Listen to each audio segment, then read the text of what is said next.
아마 어른분들은 잘 알고 있는 이야기일 수도 있습니다. 전라도 지역을 선교하셨던 남장로교 소속이셨던 유진벨 선교사님의 일화입니다. 이제 자동차를 몰고 그분께서 시골 황토길을 덜컹거리며 가고 있었습니다. 자동차 자체가 자주 볼 수 없었던 전라도 지역, 옛날 전라도 지역이었기 때문에 너무나 진귀한 물건인지라 지나가는 사람들이 다 그 자동차에 집중하였습니다. 그렇게 시골길을 운전하고 있는데 선교사님의 눈에 아주 무거운 짐을 머리에 이고 가는 할머니 한 분이 눈에 보였습니다. 큰 볼다리를 머리에 이고 가는 할머니가 고생하는 것 같아서 마침 가는 방향도 같아 할머니를 차에 태워드렸습니다. 근데 차를 탄 할머니께서, 뒷자리에 탄 할머니께서 짐을 계속 그 차 바닥에 내려놓지 않고 머리에 이고 있는 것이었습니다.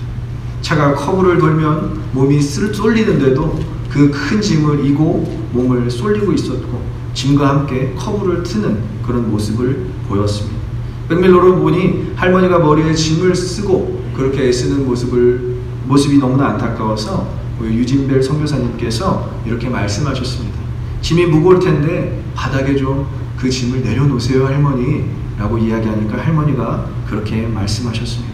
차 타는 것만으로도 고마운데 어떻게 짐까지 내려놓겠어요 하고 말씀하셨다는 것입니다. 참 어떻게 보면 할머니가 같은 무게의 짐을 들고 차 안에 타고 있지만 그 차에 타는 것만으로도 고마워서 짐을 내려놓지 않겠다라는 것은 할머니의 귀한 마음도 느껴지지만 어떻게 보면 할머니가 같은 무게, 짐이 실려있고 자신의 몸이 실려있는 그 같은 무게에서 그냥 짐만 내려놓으면 더 편하게 유진벨 선교사님의 차를 타고 같은 방향으로 갈 수 있는데 어떻게 보면 할머니가 그것을 거기까지는 생각을 못 하시는구나 라고 생각하시면서 오늘날 살아가는 우리 성도의 모습이 이런 모습이 아닐까 라고 생각하셨다는 것입니다. 그래서 우리가 하나님 앞에서 구원받았지만 그 짐, 죄의 짐과 우리의 멍에를 내려놓지 않는 성도의 모습이 비춰졌다고 이야기하고 있습니다. 즉 구원해 주신 것만으로도 감사한데 우리의 죄의 짐과 우리의 죄의 멍에 그리고 우리의 인간사의 모든 그러한 아픔과 어려움들을 어떻게 주님께 맡길 수 있겠습니까? 라고 이야기하는 것과 똑같다는 것이죠. 오늘날 성도는 조금 다릅니다. 젊은 오늘날 성도들은 구원해 주신 것만으로도 감사하니까 저의 짐, 저의 어려움, 저의 아픔은 하나님 신경 안 쓰셔도 됩니다 라고 이야기하는, 그리고 그렇게 살아가는 성도들이 많다는 것입니다. 이건 참 안타까운 일이 아닐 수 없습니다.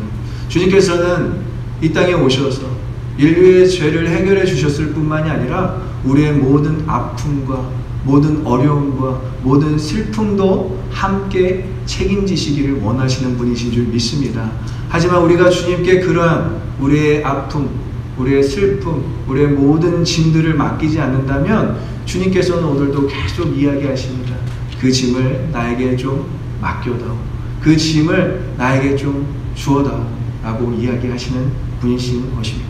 그래서 오늘 본문에서 이야기하는 수고하고 모든 짐진 자들, 28절에 나오는 수고하고 모든 짐진 자들은 다른 어떤 특정한 부류들을 이야기하는 것이 아닙니다. 이 땅을 살아가는 모든 사람들을 이야기하고 있는 것입니다.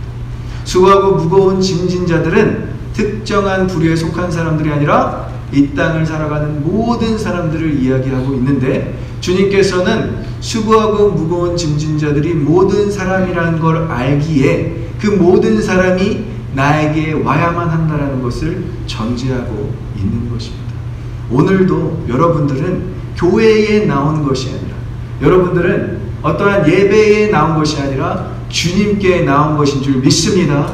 그래서 여러분들은 주님께 나와 있는 것 자체에서 위로를 받고 쉼을 얻을 수 있는 것입니다. 우리 한번 옆 사람과 인사할 때 여러분들이 주님 앞에서 위로받고 쉼을 얻길 소망합니다. 우리 좀 길지만 여러분들의 형식대로, 여러분들의 언어로 한번 서로에게 인사하며 고백하겠습니다. 주님 앞에서 주님께 위로와 쉼을 얻길 소망합니다. 함께 인사하겠습니다.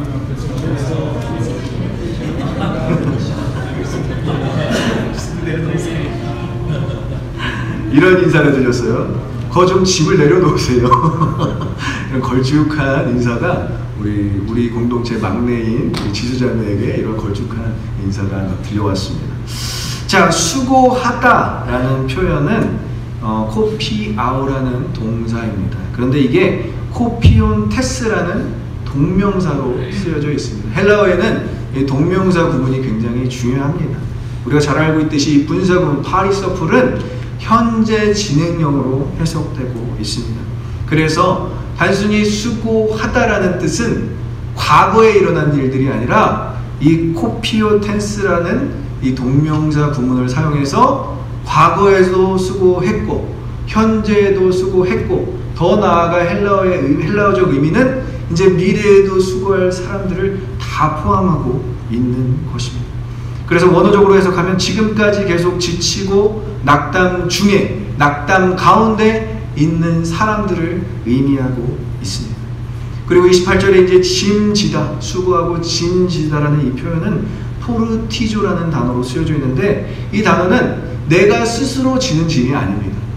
내가 스스로 어떠한 짐을 보고 이것은 내가 져야 될 짐이야 라는 그 표현이 아니라 누군가로부터, 아니면 어떠한 체제적으로부터, 아니면 어떤 그런 강권적인 그런 요구로부터 이 모든 것이 주어진다는 단어가 바로 포르티조인 것입니다.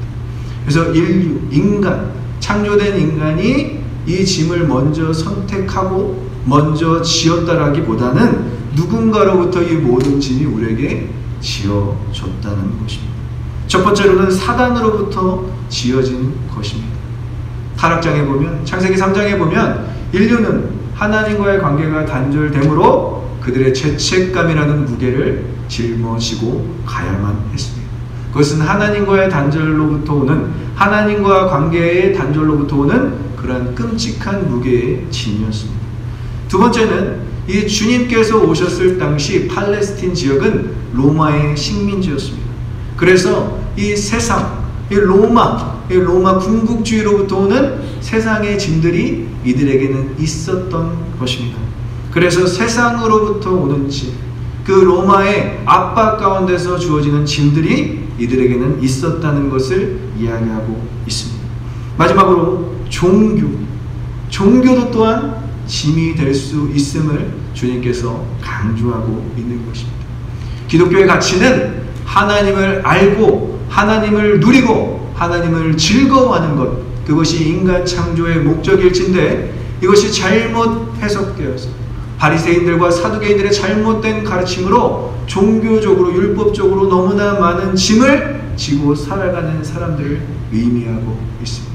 기독교뿐만이 아니라 많은 종교인들이, 종교인들뿐만이 아니라 무신론자와 유신론자들 모든 사람들이 이러한 종교적인 형태의 자신들의 짐을 지고 살아가는 모습을 주님께서는 이 땅에서 보셨다는 것을 전제하고 있습니다. 굉장히 오래된 영화입니다. 영화 나에게 오라 라는 영화 아십니까? 아마 다 모르실 거예요.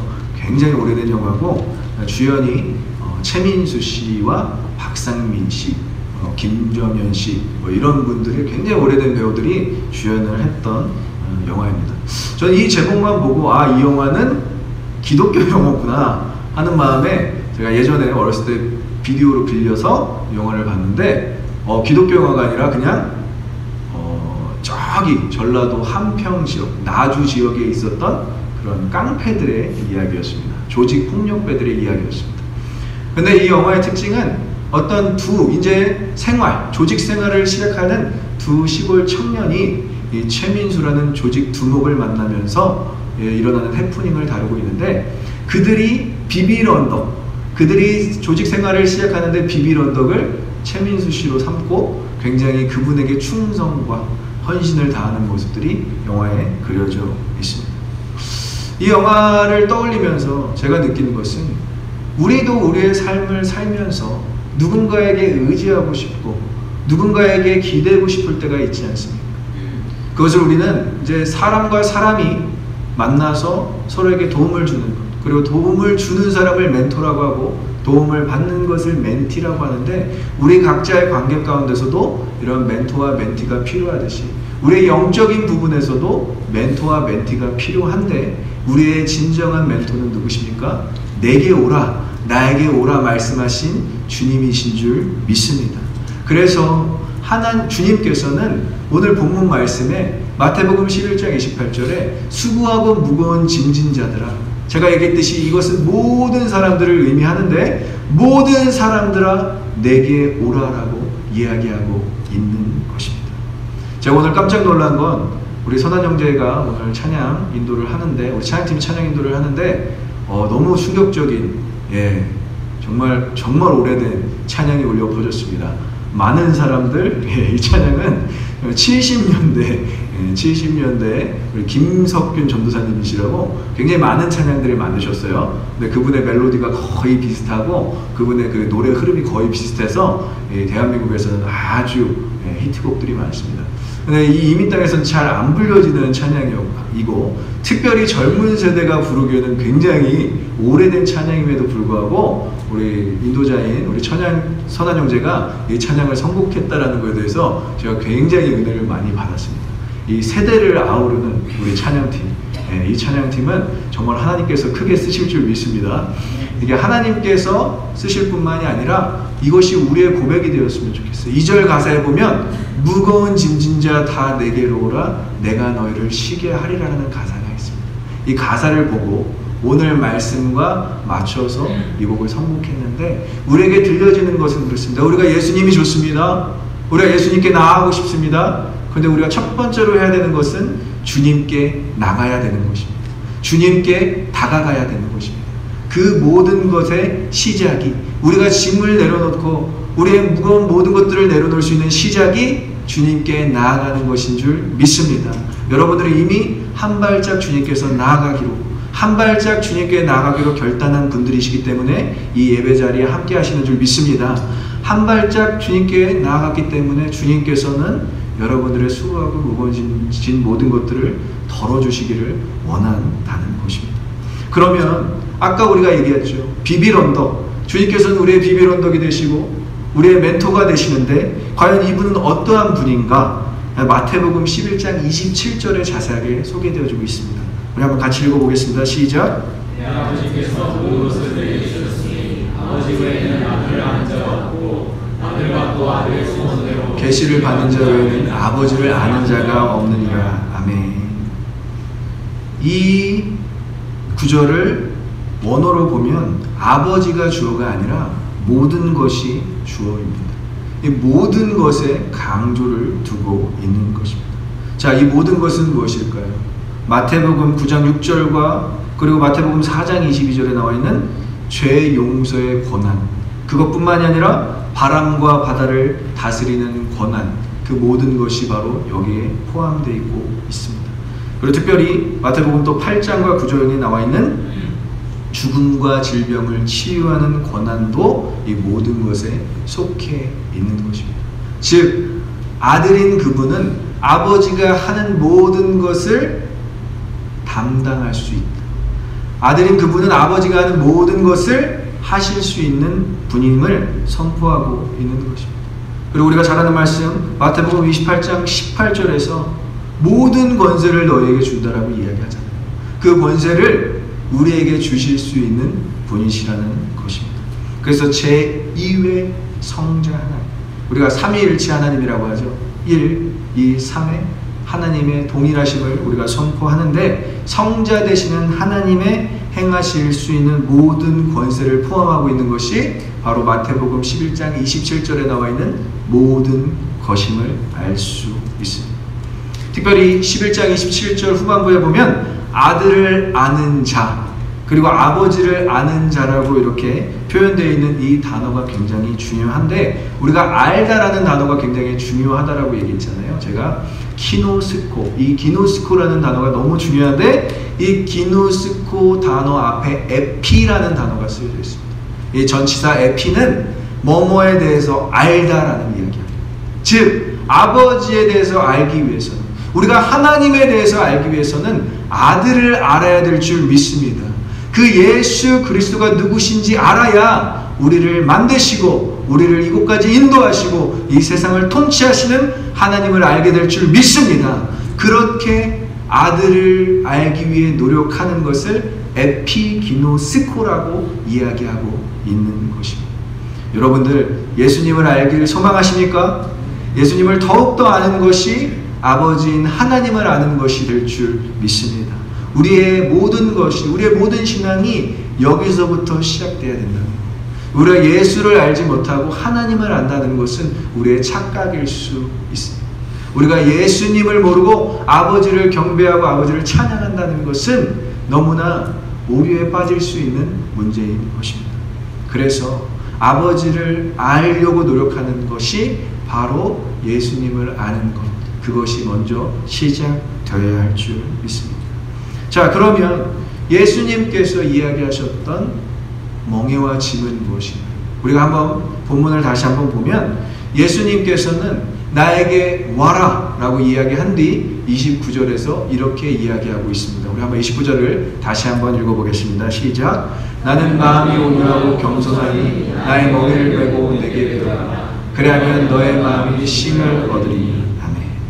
이것도 영어 성경으로 보면 먼저 제시되는 것이 나의 멍에를 메고 내게 배우라라는 이 단어, 이 문장이 먼저 소개되어지고 있습니다. 그것은 무엇이냐면 우리가 주님께로 가면 해야 될 일이 있는데 나의 주님의 멍에를 메고 주님께 배워야 하는 것. 그럼 우리가 이렇게 생각할 수 있어요. 이거는 또 다른 짐이 되지 않을까? 이건 또 다른 우리의 짐이 되지 않을까? 아니 주님께 오라고 해서 기껏 갔더니 주님께 나아갔더니 주님의 멍에를 메고 주님께 배우래요. 우리에게 또 다른 짐을 제안하는 것처럼 들려집니다. 하지만 이것은 이 주님께서 이야기하는 주님의 멍에는 겸손과 온유의 상징인 십자가인 것입니다. 이 십자가를 제외하고는 우리가 어떻게든 이 땅에서 겸손과 온유를 이행할 수 없음을 전제하고 있는 것입니다. 왜 그러냐면 원죄 이후로 우리에게 주어진 수고로운 삶이 있습니다. 우리가 땅을 경작해야만, 아담의 범죄의 이후로 땅을 경작해야만 땅에서 얻는 소산을 먹고 살아야 되는 존재가 되었습니다. 그래서 인류는 그 성과를 이루어야 만족감을 느끼고 행복을 느끼는 존재가 된 것입니다. 그러나 축복인 그것이 하나님의 마스터 플랜, 축복으로 제안한 그 일이 우리의 노동이 성과제가 되어버려서, 과한 성과제가 되어버려서 착취와 경쟁이 시작되었습니다. 인류의 모든 것이 다 그것을 이야기해주고 있습니다. 다툼이 일어났고요, 전쟁이 일어났고요, 서로 미워하기 시작했고요, 더 나아가서 나라 간에 착취하기 시작했고, 식민화시켰던 모든 과정, 역사의 과정들이 이 과한 성과에 의해서 실현되었다는 것입니다. 그래서 온유와 겸손, 주님께서 이야기하는 이 온유와 겸손은 인류가 한 번도 시도해보지 않은 덕목인 것입니다. 한 번도 시도해보지 않은 도전인 것입니다. 그것을 주님께서 제안하고 있는 것입니다.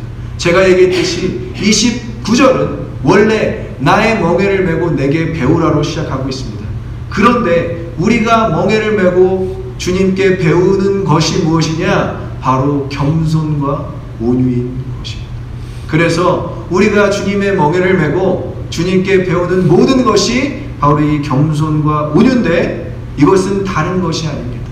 이 땅에서 우리가 실현할 수 있는 겸손과 온유가 아니라 십자가를 지는 것이 바로 이 겸손과 온유를 상징하고 있는 것입니다. 우리 한번 빌립보서 2장 5절부터 8절 말씀을 같이 보도록 하겠습니다.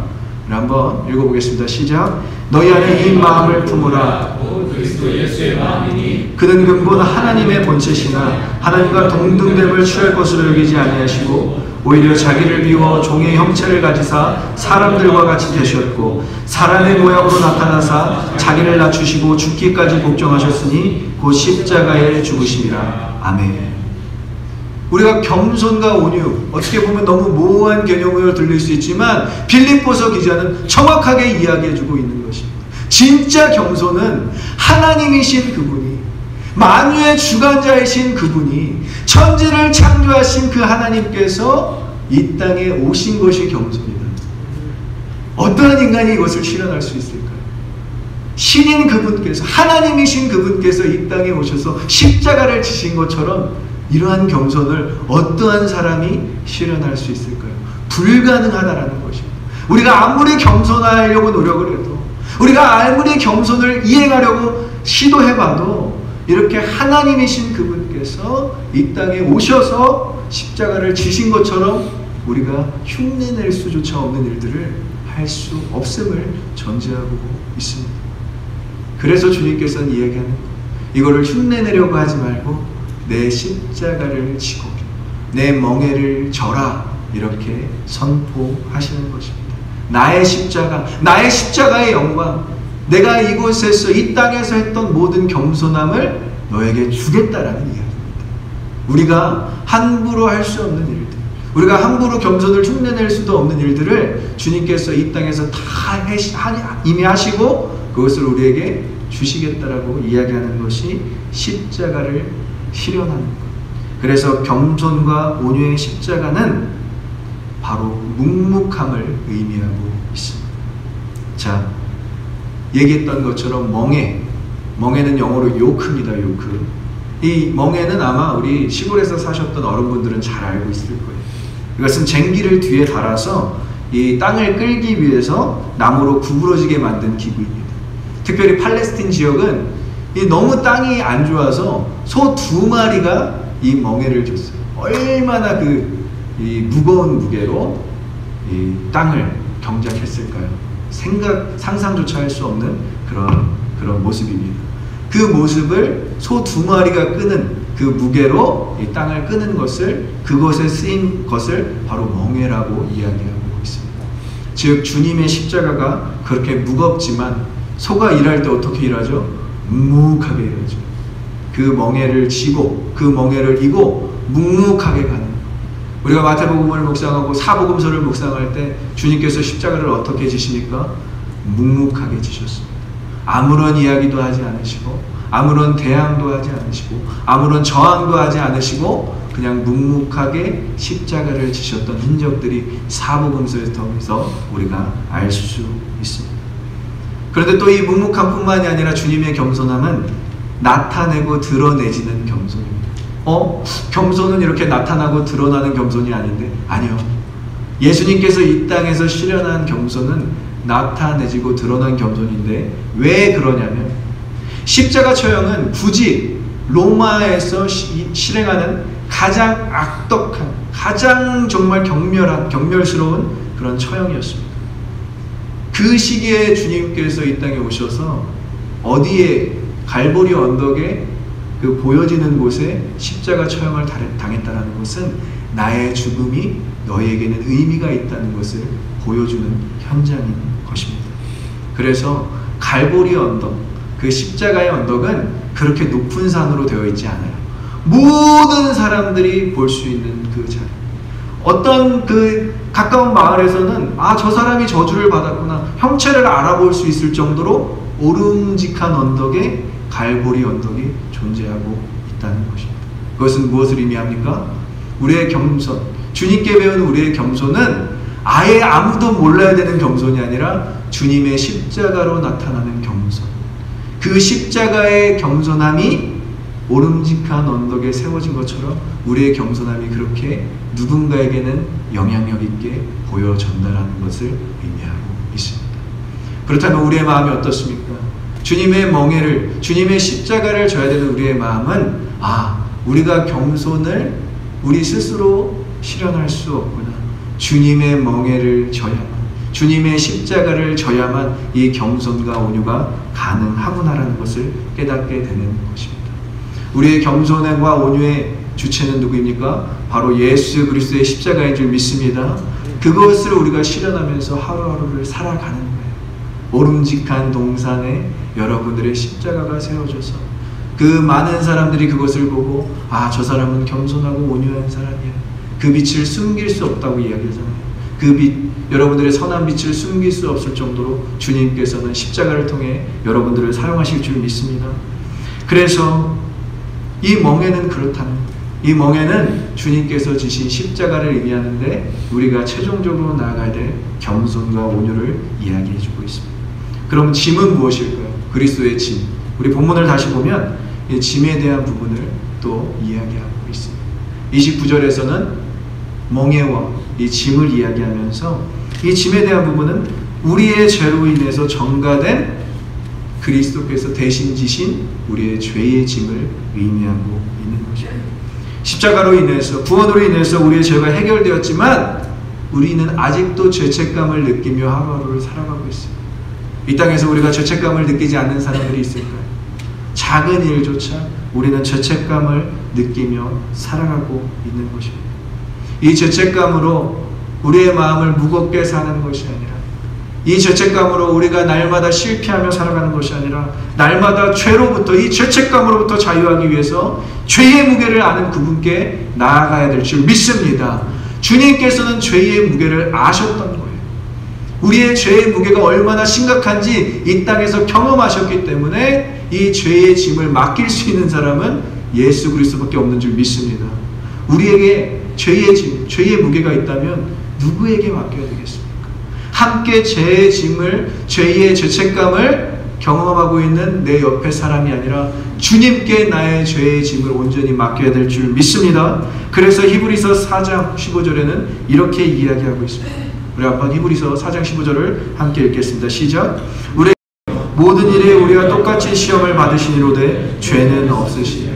아멘. 우리의 주님은, 우리의 예수님은 우리의 연약함을 모르는 분이 아닌 거예요. 그분은 직접 이 땅에 오셔서 우리의 연약함을 경험하셨기 때문에 우리의 연약함을 모르지 않는 것을 이야기하고 있습니다. 모든 일에 우리와 똑같이 시험을 받았다라고 이야기하고 있습니다. 하나님이신 그분께서 시험을 받고 연약함을 경험했다면 우리의 죄의 짐조차 그분은 아신다라고 이야기할 수 있습니다. 그래서 우리가 죄의 짐을 맡길 수 있는 분은 예수 그리스도이신 줄 믿습니다. 주님은 십자가의 짐의 무게보다 죄책감의 무게가 얼마나 힘들다는 것을 갈보리 언덕 십자가, 그 골고다 언덕을 올라가시면서 경험했습니다. 그 십자가는 어떻게 보면 질 수 있죠. 끝까지 사명 감당할 수 있죠. 하지만 그 십자가 현장에서, 그 처형의 현장에서 주님께서는 죄의 무게가 이렇게 무겁구나 라고 경험하셨을 뿐만이 아니라 주님께서는 겟세마네 동산에서 이러한 기도를 하십니다. 누가복음 22장 42절에 이렇게 나와 있습니다. 이르시되 아버지여, 만일 아버지의 뜻이거든 이 잔을 내게서 옮기시옵소서. 그러나 내 원대로 마시옵고 아버지의 원대로 되기를 원하나이다 하시니, 이것은 죄의 무게를 이야기하고 있는 거예요. 죄의 무게는 십자가의 무게, 죽음의 무게, 더 나아가서 죄의 무게는 하나님과의 단절을 의미하고 있습니다. 죄의 결과는 하나님과의 단절을 이야기하는 거예요. 이거는 너무나 예수님한테는 심각한 거예요. 내가 아버지와 단절된다. 생각지도 못했던 고통과 어려움인 것입니다. 그런데 주님은 이 무게를 감당하십니다. 왜? 우리를 위해서 감당하시는 것입니다. 그래서 이 누가복음의 22장 42절의 말씀을 우리가 잘못 알고 있잖아요. 마치 십자가가 두려워서, 마치 그 처형이 무서워서, 갈보리 언덕에 그렇게 십자가로 죽는, 피와 물을 다 쏟는 것이 두려워서 이러한 기도를 하는 것이 아니라 하나님과의 단절이 그분은 상상도 할 수 없을 정도로 무서웠다는 것. 이렇게 하나님과의 단절을 경험한 분이 어떻게 이 땅을 살아가면서 하나님과의 단절을 경험하는 성도를 그냥 보실 수 있겠습니까? 어떻게 그냥 내버려 두실 수 있겠습니까? 그러시면서 하시는 말씀이 수고하고 무거운 짐진 자들아 다 내게로 오라. 진정한 힘은 이 십자가 그늘 아래 있다라고 선포하시는 것입니다. 믿으십니까? 네. 자, 그러면 이 30절의 말씀이 우리가 이해가 됩니다. 그래서 오늘 본문 30절의 말씀은 주님께서 이렇게 고백하고 계십니다. 한번 같이 읽어보도록 하겠습니다. 시작. 이는 내 멍에는 쉽고 내 짐은 가벼우니라. 아멘. 결론을 늦게 얘기해 주세요. 먼저 얘기해 주시는 게 아니에요. 내 멍에는 쉽고 내 짐은 가벼우니까 내 멍에를 메고 내게 배우라라고 이야기하시는 것이 아니라 결론을 마지막에 이야기해 주세요. 내 멍에는 쉽고 내 짐은 가벼워. 이것이 진정한 주님의 위로인 줄 믿습니다. 멍에가 쉬운 이유는 무엇입니까? 멍에가 쉬운 이유, 제가 얘기했죠. 십자가이기 때문에. 십자가는 외길입니다. 외길. 멍에를 메고 가는 그 길은 다른 길이 아니라 Jesus is the way! 주님이 정해놓으신 그 길, 십자가로 걸어가신 그 길은 한 길이라는 것입니다. 그래서 나는 길이요 진리요 생명이라고 이야기하는 것입니다. 주님의 그 외길, 한 가지 길밖에 없으니까 쉬운 거예요. 우리가 다른 길을 생각하지 않아도 되는 거예요. 주님께서 걸어가신 그 길만 우리가 가는 것입니다. 함께 저와 여러분들이 가야 될 길은 어디입니까? 바로 그 십자가의 길인 줄 믿습니다. 짐이 가벼운 이유는 무엇입니까? 주님이 다 넘겨받으셨잖아요. 아까 겟세마네 동산, 누가복음 22장에서 선포하셨듯이 이 잔을 내게 옮겨달라는 그 절망 가운데서도 주님께서는 그렇습니다. 주님, 이게 내 짐이라면 내가 이 짐을 지겠습니다 라고 선포하시는 장면입니다. 이 제 짐을 대신 지는 것은 단순히 십자가 처형만을 의미하는 것이 아니라 하나님과의 완전한 단절을 의미하고 있습니다. 그 무게를 자신께서 지셨기 때문에 우리에게는 가벼울 수밖에 없는 것입니다. 주님께서 다 가시고 다 지신 그 십자가의 길, 쉽고 가벼운 그 길을 저와 여러분들은 걸어갈 수밖에 없는 줄 믿습니다. 이것은 우리의 고난의 길. 그렇잖아요. 우리가 힘든 일 있으면 이게 나의 십자가야. 아니요. 그 십자가의 길 주님도 가셨고요. 마치 십자가가 너무 무겁고 멍에가 짐이 너무 무거워서 이 십자가 너무 무거워. 아니요. 주님께서는 이미 하나님과의 단절을 통해서 그 죄의 짐을 경험하셨기 때문에 누구보다도 잘하시는 그 주님께 나아가서 우리의 죄의 짐을 맡기시는 저와 여러분들이 되시길 축복합니다. 말씀을 뵙겠습니다. 그리스도의 멍에는 무엇입니까? 바로 겸손과 온유의 상징, 십자가인 것입니다. 우리는 겸손과 온유를 실현할 수 없는 이 땅에서 살고 있습니다. 무한 경쟁 속에서 살고 있습니다. 겸손과 온유를 우리가 흉내라도 나면 우리는 정말 이 땅에서 그냥 바보 취급밖에는 당할 수밖에 없게 사는 그런 인생을 살고 있습니다. 그런데 주님께서 우리에게 제안하는 것은 단순히 겸손과 온유를 흉내내는 것이 아니라 주님께서 묵묵하게 걸어가셨던 그 십자가의 길에 여러분들이 동참하기를 원하십니다. 두 번째, 그리스도의 짐은 무엇입니까? 인간의 죄.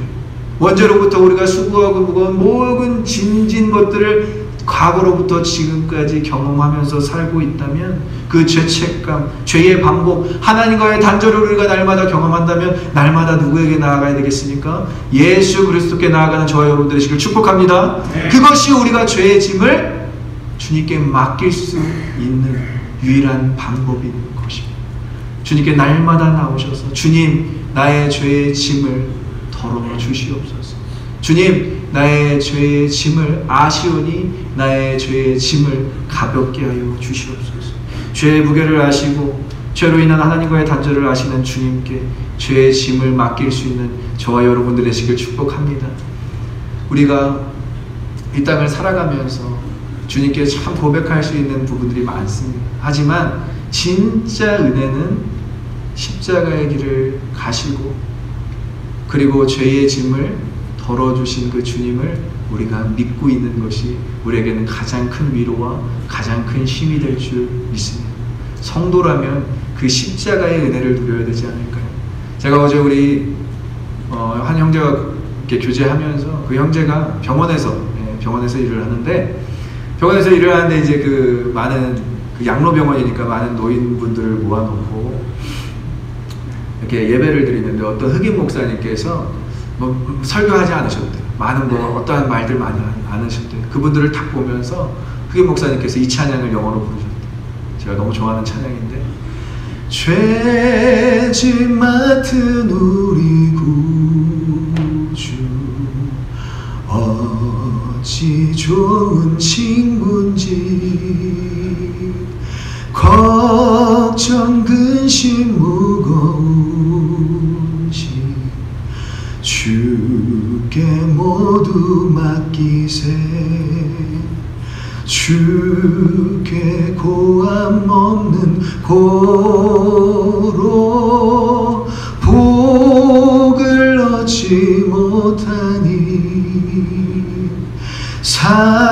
사람들이 어찌하여 아랠 줄을 모를까. 흑이 목사님이 이 찬양을 다 하시니까 우리 그 양로병원에 있던 그 할머니 할아버지들이 눈물을 흘리시면서 큰 은혜를 받으셨다라고 이야기합니다.